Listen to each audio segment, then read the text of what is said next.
మన భూమి యొక్క వివరాలు ఎలా తెలుసుకోవాలనేది నేను మీకు ఇప్పుడు చూపిస్తాను. మన భూమి యొక్క పహాని ఏ విధంగా తీసుకోవాలనేది కూడా నేను మీకు ఇప్పుడు తెలియజేస్తాను. ముందుగా మనము గూగుల్లోకి వెళ్ళి గూగుల్లో మా భూమి అని టైప్ చేసినట్టయితే మనకి ఇక్కడ ఒక వెబ్సైట్ వస్తుంది. మా భూమిపై క్లిక్ చేయగానే ఒక పేజ్ ఓపెన్ అవుతుంది. దీంట్లో మనకి ఇక్కడ కనబడతా ఉంది పహాని పైన క్లిక్ చేస్తే మా పహాని పైన క్లిక్ చేయగానే మనకి ఇక్కడ ఒక పేజ్ ఓపెన్ అయింది.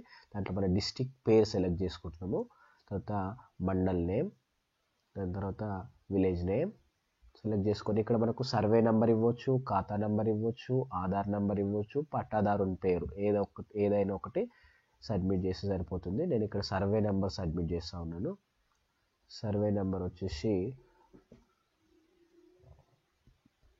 సర్వే నెంబర్ టైప్ చేసి క్లిక్ చేసినాము.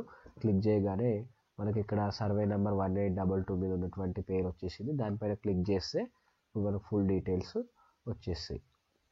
దీన్ని మనము ప్రింట్ కూడా తీసుకోవచ్చు. పహాని విధంగా ప్రింట్ తీసుకోవచ్చు.